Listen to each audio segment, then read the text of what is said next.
चली। तो महाराज आप ये तो जानते ही हैं परीक्षित महाराज कि बहन देवकी जो है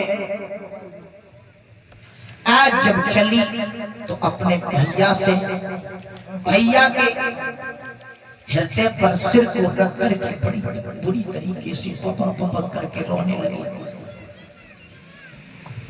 क्योंकि महाराज बहन भाई का रिश्ता बड़ा पवित्र हुआ करता है। आज आपने देखा होगा कि बहन और भाई में कितना भी झगड़ा हो जाए, लेकिन जब तक भाई शाम को घर पे नहीं आ जाएगा तब तक बहन के यही लगी रहती है कि हमारा भैया अभी तक नहीं आया। 4 बार फोन करेगी, कहेगी भैया तू कहाँ पर है और खाना का समय हो गया। लेकिन आपने देखा होगा सबसे अगर कोई पवित्र रिश्ता है तो बहन और आपने देखा होगा बहनाएं जो हमारे आंगन में हुआ करती हैं। परीक्षित महाराज किसी आंगन में फूल खिलता है और किसी आंगन को हरा भरा करता है। क्योंकि महाराज आप ये तो जानते ही हैं, क्योंकि बहनाओं का कोई घर नहीं हुआ करता है। बहनाएं हम और आप लड़का से ज्यादा परीक्षित महाराज लोग कह देते हैं कि लड़की हुई है तो बड़ा कष्ट होता है लोगों को, लेकिन जो एक लड़का नहीं दे सकता माता पिता को वो एक लड़की दे सकती है। आपका लड़का अगर कहीं प्रदेश में है और लड़का को खबर पता चल जाए कि हमारे माता पिता बीमार हैं तो वो कम से कम 4 दिन लगा लेगा। ये कहेगा कि हम पैसे डाल दे रहे हैं, आप इलाज करवा लो। और लड़की अगर सुनेगी तो 1 घंटा नहीं लगेगा परीक्षित महाराज अपने शरीर को लेकर के अपने पिता और माता के पास में आ जाएगी। क्योंकि आपने देखा भी होगा कि जब हमारी बहनों की शादी हुआ करती है परीक्षित महाराज तो वो पिता 1 महीना नहीं यानी कि 2 महीना 4 महीना पहले से नंगे पैरों बाजता है, सारी व्यवस्थाएं करता है। कभी कुछ लाता है कभी कुछ लाता है और पैसा भी नहीं होता है तो रिश्तेदार कहते हैं भैया आपके पास में पैसा नहीं है तो हम दे देंगे, क्योंकि घर में लक्ष्मी बैठी है। 5 मिनट कम 5 बजे आज बताया कि घर में लक्ष्मी बैठी है, इधर देवकी की विदाई हो रही है। क्योंकि महाराज इधर वो पिता रात दिन मेहनत करता है लेकिन थकता नहीं है, घर में शक्ति बैठी है। और जैसे ही आपने देखा होगा शादी होती है बहन की तो सभी रिश्तेदार हितकारी व्यवहारी सब एकत्रित हो जाते हैं, घर भरा होता है। और जैसे ही लड़की की सुबह विदा होती है माताओं तो सभी लोग कहने लगते हैं भैया अब तो आपकी लड़की की शादी हो गई, अब हमें चलना चाहिए। धीरे धीरे सब रिश्तेदार चले जाते हैं।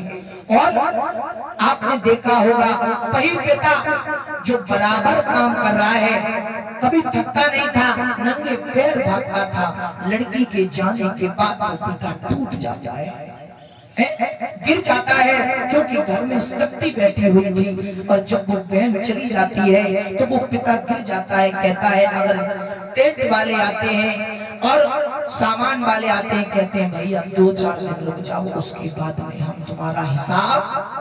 क्योंकि घर में शक्ति बैठी थी, शक्ति के जाने के बाद आज वो पिता टूट जाता है। जिन पिताओं ने अपनी पुत्री की विदाई की है उन पिताओं से उन भाइयों से पूछो कि बहन का दर्द क्या होता है। और हमारे जीवन में भी, मैं अपने जीवन की बात बता रहा हूँ, हमारे घर में भी एक बहन थी। बचपन में जब हम और वो साथ में रहा करते थे, साथ में खेला करते थे, लेकिन एक समय ऐसा आया कि उसे हमसे भगवान ने दूर कर दिया। क्योंकि वो इतने ही दिन की थी।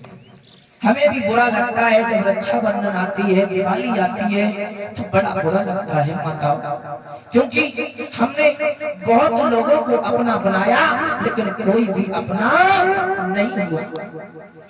बाहर के लोगों को हम और आप अपने से ज्यादा मानते हैं, फिर भी वक्त आने पर वो लोग ठोकर मार देते हैं। और अपनी अगर बहन होती है तो तुम पैसा हो या ना हो ऐसे ही चले जाना, फिर भी कहेगी कि हमारा भाई ये लेकर के आया था हमारे लिए।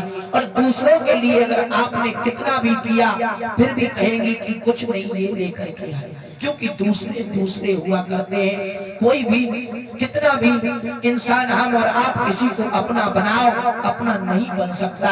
आज बताया जाता है देवकी रोने लगी, कहने लगी भैया सुनो ऐसी हमसे क्या गलती हो गई। और बोली भैया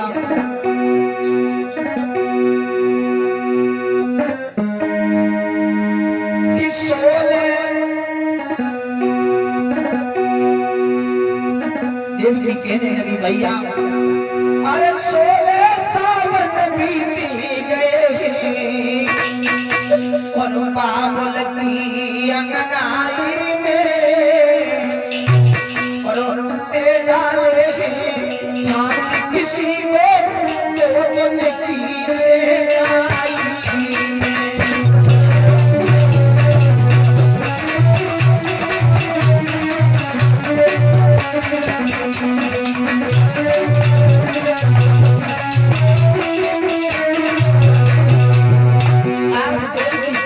भैया हमसे ऐसी कौन सी भूल बन गई जो तुमने हमें आज इस बहन को पराया कर दिया। और बोली भैया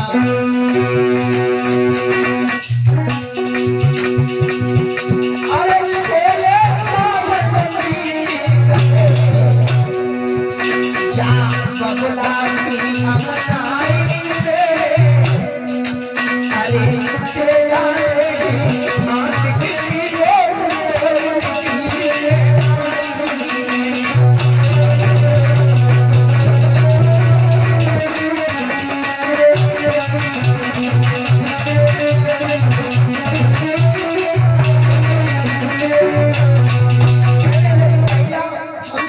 क्या भूल हो गई जो हमें आज आप भेज गए। और बोली